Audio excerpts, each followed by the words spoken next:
Hello, Blue Valley. This is Mr. Hume. I'm the librarian at Blue Valley Middle School, and I'm here to do a first chapter Friday reading for you. And the book that I'm going to do for you today is called Lizzie Bright and the Buckminster Boy, which is a realistic fiction book, kind of a fun book. Maybe one that you could relate to if you've ever been the new person in a different place. The Buckminster Boy is someone who's moved into Phippsburg, Maine, and just doesn't feel like he fits in from the very beginning, and gets even more so when he starts getting involved in some controversial things in the town. So I'm going to read the first chapter of this to you, and hopefully this will be something that you sound like you might enjoy reading, and you can pick up at your library. Okay, Chapter 1. Turner Buckminster had lived in Phippsburg, Maine for 15 minutes shy of 6 hours. He had dipped his hand into its waves and licked the salt from his fingers. He had smelled the sharp resin of the pines. He had heard the low rhythm of the bells on the buoys that balanced on the ridges of the sea. He had seen the fine clapboard parsonage beside the church where he was to live, and the small house set a ways beyond it that puzzled him some. Turner Buckminster had lived in Phippsburg, Maine for almost 6 whole hours. He didn't know how much longer he could stand it. Maybe somewhere out west there really were territories that he could light out to where being a minister's son wouldn't matter worth a darn. He hoped so because here being a minister's son mattered a whole lot, and pretending that it didn't matter to him was starting to peck at his soul. He did have to admit that their arrival had something to do with it. Every member of Phippsburg's First Congregational, as well as lost reprobates from other denominations, had gathered to greet the new minister and his family. A quartet of slick trombones played a Sousa march as the steamer Kennebec came in sight of the wharf. A red, white, and blue welcome banner unfurled at the end of the dock. "Welcome, Pastor Buckminster." The church deacons stood properly at the foot of the gangway, their hands grasping the lapels of their dark suits, their hats lifted in unison as soon as Miss Buckminster appeared on deck. A cheer at the sight of the new pastor, and the quartet sliding into "Come, ye that love the Lord," and the bronze bells of First Congregational suddenly tolling. Then the three of them had stepped onto the shore of their new home, and the deacons grabbed their new pastor's arms, and the women of the ladies' sewing circle of First Congregations grabbed their new pastor's wife's arm, and Turner stood alone at the edge of the dock, faced by the sons and daughters of the deacons and the women of the ladies' sewing circle. Not a single one of them grabbed his arms.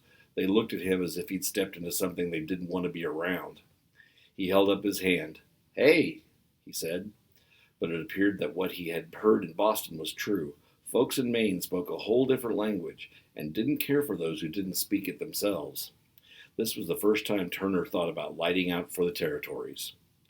Though things did get better, the ladies' sewing circle set out a picnic with enough cold chicken, cold pork, German potato salad, hard-boiled eggs, cucumbers, tomato slices, dill pickles, bacon strips, ham and butter sandwiches, apple cranberry muffins, rhubarb muffins, gooseberry muffins, and strawberry and boysenberry preserves to feed the 5,000. And after Deacon Hurd had prayed long enough to aggravate the prophet Elijah, Turner sat down and began to think that maybe Phippsburg wouldn't be such a bad place after all, once he learned the language. And things got even better when Deacon Hurd called the sides for the afternoon baseball game. Turner's mother grinned at him, and he grinned back. With whistles and calls and impossible boasts, the men and boys of First Congregational strolled across to Thayer's hay meadow, mown just the day before, and marked out the lines. They circled the pitcher's mound and squared the batter's box beside the plate. Then Deacon Hurd, now umpire Hurd, took off his jacket and held a bat out to Turner. "You ever played this game before, young Buckminster?" "Yes, sir," said Turner. He wanted to say, "Oh, about 100,000 times, or 100,000,000 times, or, Mister, I can shimmy a ball down a line so pretty there isn't a soul on God's green earth that can even get near it." But he held back and just grinned again. "Then you're the first man up," said Deacon Hurd. "Yes, sir," said Turner, and took the bat, the resin on it feeling like home. It wasn't exactly the kind of field he might lay out on Boston Common. It was more of a stubble than grass. Home plate was tilted up and stamped on top with a cracked mollusk fossil, and since the other bases were set wherever a slab of granite showed its back, they weren't playing on anything you would rightly call a diamond.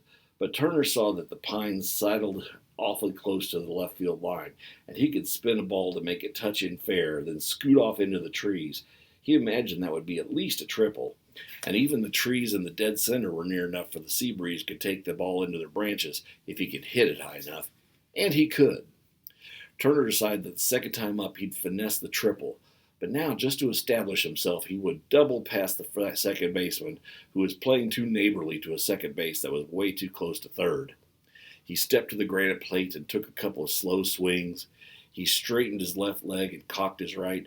This usually confused the pitcher, though it didn't seem to confuse this one. He was another Hurd, Willis Hurd, and he smiled as he tossed the ball up and down. It was the kind of smile you give to a chicken whose head you're about to cut off. That was the second time Turner wondered about lighting out for the territories.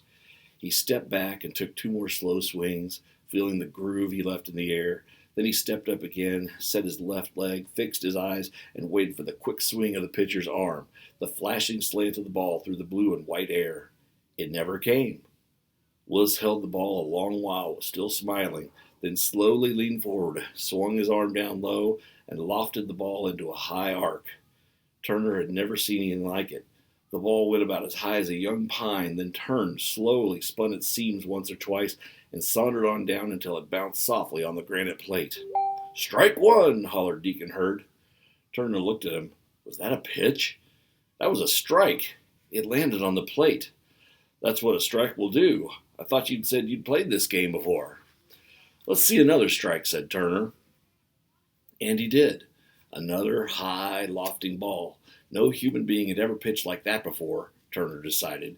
It added an entirely new aerial dimension, and when the ball meandered down from about a mile above his head, he flailed at it as if it were a bumblebee. "Strike two!" shouted Deacon Hurd. "You know you've only got one more, son." "Maybe you'd better bend that left leg," called a still smiling Willis. "Are you holding the bat high enough, boy?" suggested one of the ladies' sewing circle from the sidelines.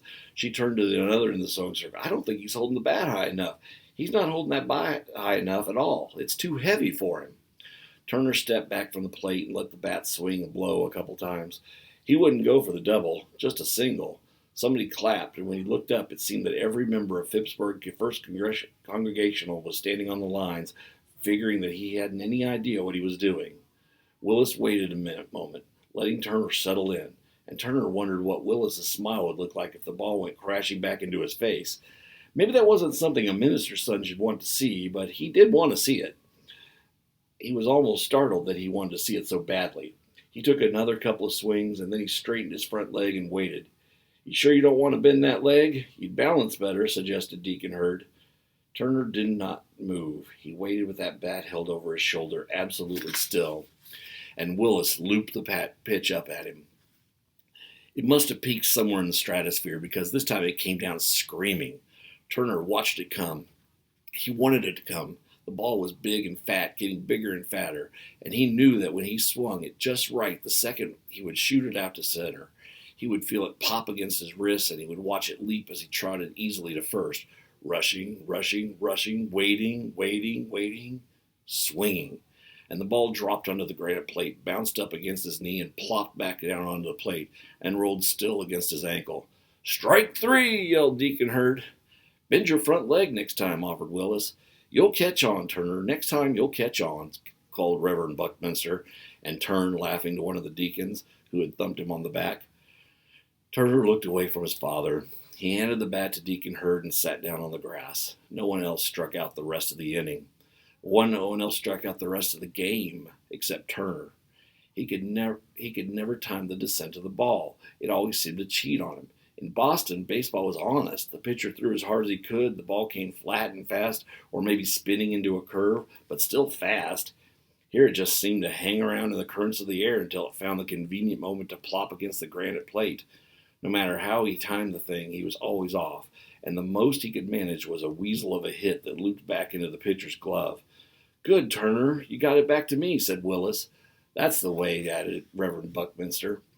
Turner thought he might as well die right then and there. It was probably too much hope for the apocalypse. And so his first failure in Phippsburg. He suspected he'd hear about it for a long time.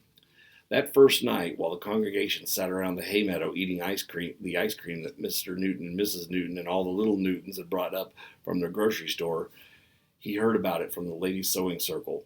"Turner, Don't you think you need a lighter bat? That one is so heavy for a boy your size," while bits of light flitted around so thickly that Turner could not tell which were fireflies and which were sparks the sea breeze kicked up from the blue gold logs. He heard about it from Reverend Buckminster. "Couldn't you have done better than that? It didn't look like you were swinging right."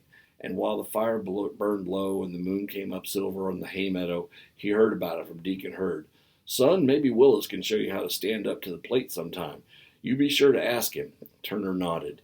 He'd be sure to ask Willis about standing up the plate sometime in the next millennium. He didn't hear about it from his mother, but later that night she did explain to him the purpose of the small house behind the parsonage. "You don't mean that," said Turner. "Yes," she said, "I do." She handed him the Sears and Roebuck catalog. It was, Turner thought, a fitting end for the day. And the next day wasn't so promising. Bright and early, Mrs. Hurd stood on the front porch, a fresh blueberry pie for the new minister and his family in his hands, and the baseball game on her lips. "I'm sorry you had such a difficult time last night. Did you ask Willis to show you how to play?" "He will," said Reverend Buckminster. "Turner should have a grand time with Willis. He's been looking forward to living here in Phippsburg." He's been looking forward to lighting out for the territories, thought Turner, but the grand time came before he could light out. That afternoon, the dignitaries of Phippsburg arrived to conduct Reverend Buckminster around the new parish, and the sons and the dignitaries arrived to conduct Turner to the best spot to swim in the whole state, according to Willis. "Is it safe?" said Mrs. Buckminster. Turner was impressed that Willis could smile at his mother and sneer at him at the same exact moment. "We'll never swim where it wasn't safe, ma'am," said Willis. Then he looked at Turner. "You can swim, can't you? You have done that before." Turner wished he had a baseball bat in his hand. He walked behind the other boys and tried not to hear the stifled laughs, tried not to see the flailing swings. They crossed Thayer's hay meadow and passed among the firs and the cedars, yellow birches, and began to climb up. Turner was a bit confused. Even someone who had lived in Boston knew you climbed down to the sea. But then the trees gave way and they came to a granite outcropping that jutted out over the cold green Atlantic. While the other boys draped their shirts over the blueberry bushes, Turner stepped to the right to the edge and looked down at the blue-black rocks. He figured this was where people who had had enough of Phippsburg came to end it all. Willis came up beside him. "You jumping in with your Sunday shirt on?" "It isn't a Sunday shirt, and I wasn't planning to. I suppose all Buckminsters wear Sunday shirts every day of the week. You know how to jump, right?" "I know how to jump." "Wait for the wave to come in so you don't splatter yourself all over those rocks. If you do, there won't be much of you left to wash out to sea." Then Willis moved to the edge, waited for his wave, and with a last smile at Turner, leaped. It was beautiful. He fell slowly like a baseball, reaching the wave just as it covered the rocks, disappearing in white and green, and then rising out of the water as the wave drew past and threw itself against the cliff. The sun gilded the spray that fell around him. Turner thought he might be sick. One by one, the boys jumped off the granite outcropping that fell perfectly into the waves that had just covered the rocks, and one by one they rose out of the sea into a golden spray, until there was only Turner. He left his clothes on the blueberry bushes and moved to the edge where his pale toes clutched the rock. The sea swelled rhythmically beneath him, and he leaned forward whenever a wave folded in and broke in with a yellow froth. He looked down at his legs and was surprised to see that they were shivering, since he couldn't feel them at all. He flexed his knees. Below him, the boys standing on the blue-black rocks waved at him to jump. "Now!" they yelled with each swell, and then groaned with disappointment when he didn't go. "Now!" More groaning. Turner hated their guts. Somewhere there was a baseball diamond yellow with dust and green with summer grass, and there was a kid stepping up to the plate, swinging his bat low, the pine tar sticky on his palms. He was removing his back foot behind him and trying not to eye the gap down the right field line big enough to run an 8-wheel locomotive through. But Turner was standing 40 feet above the writhing sea, waiting for a swell big enough for him from splattering on the rocks and hoping he wouldn't throw up before he went under. "You coming or not? Hey, Buckminster, you coming?" Turner leaned over. He edged the tiniest bit closer to the tip of the rock and wondered how far away the territories were. He hoped that they never smelled of sea salt, and that they never heard the urgings of the ocean, and that they were so lonely that being a stranger to them hardly mattered. And then he saw the sea surge that was coming in. Already the boys are scrambling up to a higher rock. "This is it, Buckminster. This is the biggest one you'll ever get." Turner had no doubt it was the biggest one he would ever get. The surge moved like a wallowing mountain range, roiling as to a whiteness at its peaks. He saw the water begin to pull back from the rocks below him. He saw the seaweed sucked out in long green tresses, saw the ocean yanked away from the dark mussel beds. You see it, Buckminster? You see it? That's the one. Of course he saw it. God and all creation saw it. He flexed his knees again, unclenched, and clenched his toes. It would take a second and a half, maybe 2 seconds, for him to hit the wave. Not hard to judge. Keep the knees bent so he wouldn't hit the bottom. Blow out the nose just so when he hit so he wouldn't come up spurting. Be ready if it spun him over, when it spun him over. No screaming. Oh, Lord, please no screaming. By now the mountain surge had drawn all the water along the entire coast of Maine up into itself, and it was no longer wallowing. The top ridge began to fall over and disintegrate into churning confusion. Turner felt himself leaning more and more, his legs about to spring. Then the wave crossed where he knew he must jump and exploded into chaos. Water avalanching in every direction, roaring at the sky, tormenting the rocks, and bursting into a spray that blotted out the sun. And when that spray fell back in sheets to the following waves, it left Turner still standing on top of the cliff, knees still flexed, toes still clenched. He was breathing about as hard as any human being could breathe. Then the laughing hollers began to come up from rocks below the outcropping. He tried to slow his breathing to stop the shivering of his legs. He found his clothes, put on his pants, and stretched the suspenders over his shoulders. He didn't wait to put on his shirt, but willed himself to climb up the ledges and started for town, even though his legs were still shivering. Around him, soft, bright moss curled up under the yellow birches. Lichens roughened the rocks, and crushed needles let go of their piney scent. But Turner hardly noticed. If only he were on Tremont Street, the gold on the State House glowing in the sun, the horsey smell of the carriages and the brogue calls of the cabbies filling the air, the bells of Park Street Church singing the hours, and the grass of the commons. Oh, the sweet grass of the commons. He tried not to cry. He came out of the woods and onto Parker Head Road, a little below Phippsburg. Ahead of him, the sky pirouetted on the First Congregational sunlit steeple. Beneath it, the bell tower angled down to the clapboard front and granite steps, 100 years ago by the First Congregation. Aside from the granite and the green window shutters, the whole building was shining white with a new coat of paint for the new minister. In fact, all the buildings up and down Parker Road were white, and those most looked as if they had seen more winter storms than any house could ever have to. They all stood with corners as straight and trim and proper as they were invisible corsets. All of them had green shutters, and all of them had green doors except for one, whose shutters were as yellow as sunlight, and whose door was as red as strawberries. Turner skipped a rock down Parker Road, trying to keep it between the lines of the grass. He threw up yellow dust for 3 skips and skidded off. He wondered if Willis would hit a pitch thrown honestly and tossed another rock more fiercely that skipped 5 times. He wondered if Willis could hit a pitch that had spin and speed and skipped another stone which skidded off for the first skip, jumped over the grass, and smacked sharply against the picket fence that bound the narrowest, sharpest, most peaked house on the street. The elm that draped over its roof shadowed its high windows. It was not the house with the yellow shutters and the red door. "Oh, no," whispered Turner when he heard the smack. "Doggone," he muttered when he saw the green door of the house open. "Darn," he said aloud when a woman came out with a hand out up to shield her eyes so she might see him all the better. It was a large hand attached to a large woman. "You the new minister's boy?" Turner nodded. "A boy that belongs to a minister should know how to answer a lady." "Yes, ma'am. Turner Buckminster." "Well, Turner Buckminster, what do you do and stand in the middle of the road half naked like that, throwing stones at my house in the middle of the day?" Turner wondered wildly if there was a better time to throw stones at her house, but all he said was, "I'm on my way home from swimming." "We don't run around half naked in Phippsburg. Maybe that's the kind of thing they do down in Boston, but not here, not in a God-fearing town, and especially not the minister's son. Throwing stones at my house, my very house. You're supposed to set some kind of example, don't you know that?" "I'm just on my way home." She shook her broom at him. "Then put on your shirt so you don't walk down the main street of Phippsburg like that in front of God and everyone. And find something to do fitting for a minister's son instead of being a trial and tribulation to an old woman. Stay in the middle of the road throwing stones." "Yes, ma'am." Turner wondered if this was a third failure. It seemed almost too much to bear. 3 in 2 days. "Your father is sure to hear of this. See if he doesn't. You tell him that Mrs. Cobb will be down to call on him." Turner thought he might start bawling right there in the middle of the road, in the middle of Phippsburg, in the middle of Maine. And then across the road, the strawberry door on the sunlit, shuttered house opened, and a tiny, frail bird of a woman stepped out. Turner figured she had reached her peak of height sometimes around the Civil War, and from that time on had been folding and shrinking until someday she would probably just disappear. The white of her dress had faded to yellow and matched her skin almost precisely. One hand held a pale blue shawl tied around her chest, and the other held a book, which she used to beckon him. Turner glanced back at Miss Cobb and her large hand. He could imagine an even tidal wave wouldn't shiver her, and crossed to the yellow shuttered house, buttoning on his shirt and strapping on his suspenders again.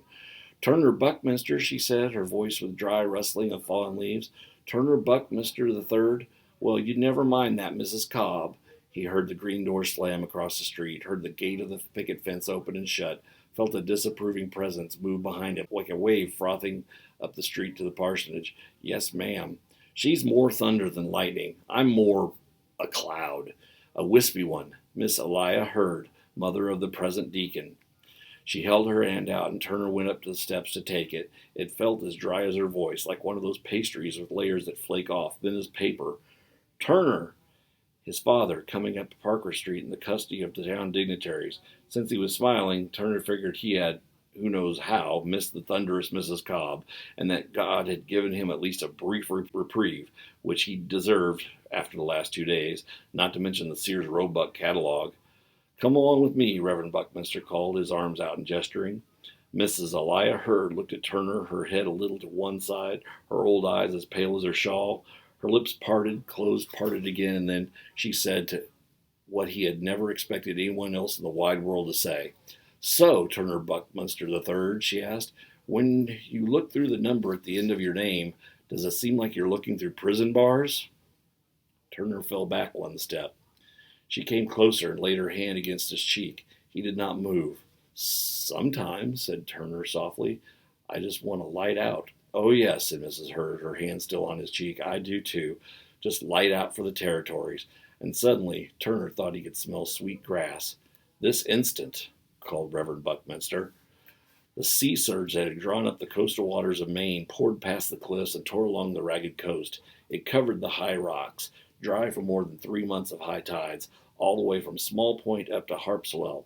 When it had finished its fussing, it seethed back down to New Meadows rivers, sluicing between the mainland and the islands. It spent its last surge on one rock-shouldered heap just a spit or two off the coast, frothing over the mud flats, setting the clam holes flopping, and carrying a small startled crab out from its weedy hiding place. It tumbled upside down up the island shore and onto the toe stretched toward the water.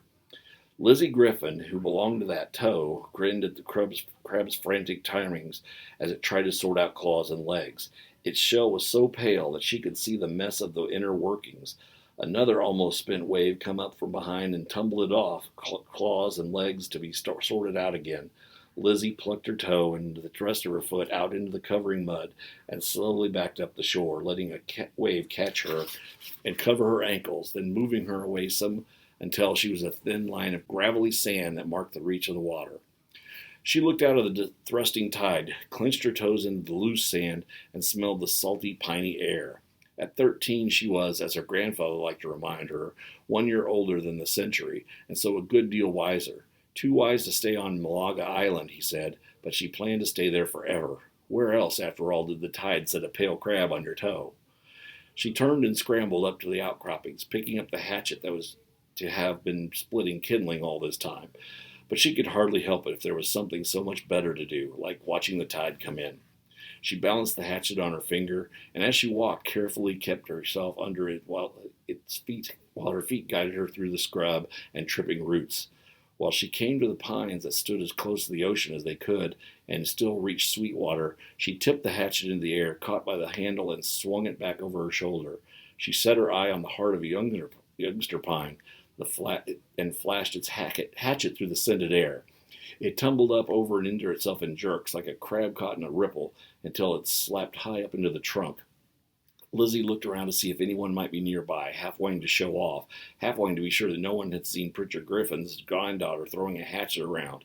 No one had, and Lizzie slicked up the tree, her feet finding the branches easily. She jerked out the hatchet and let it fall to the soft pine needles beneath her. Since she was already part way up, And since the set of branches made it so easy, and since the pine was young enough that she could get it swaying pretty good if she got close to the top, she kept climbing until she felt the tree moving with her from side to side. She let her weight into it, back and forth, and the whole heap of Malaga Island rushed beneath her. Ocean, sand, rock, scrub, mudflat, pale little crab, all rushing back and forth as the soft boughs laid their gentle, dry hands across her laughing face. The day might come, she thought, when she would take her grandfather's dory and row to the mouth of New Meadows. She'd take it out past West Point, past Hermit, past Bald Head, and drift until she was alone with the whales in the open water. But she'd come back in close and follow the coast, maybe row all the way to Portland, maybe even back to Boston. And then she'd row home. She would always come back to Malaga Island, just as sure as the tide always came back. And that was when Lizzie looked across the water to the mainland and saw a group of men gathered high in the gentle ledge above the tide. If Lizzie had been down on that beach, they would have towered above her, but up in the pines she was just about eye level with them. They wore dark froth coats, top hats, and held against the sea breeze the shiny shoes that probably hadn't walked on honest granite ever before. Standing there, they all looked alike, too much weight in the front, and for that matter, too much weight in the behind, and dressed for a deacon's funeral. All except one, a boy wearing a shirt so white it hurt to look at it. And why would a boy wear a shirt so white this side of paradise? One of the frock coats pointed, and then another, and then Lizzie knew where they were looking. At the turn of the island, where the slack water let the tide in soft and easy, where the clams buried themselves so thick you could gather a meal with just one rake, Lizzie's house watched New Meadows with weathered eyes. Its boards were warped beyond hope, and its roof slumped in the middle like a fallen pudding.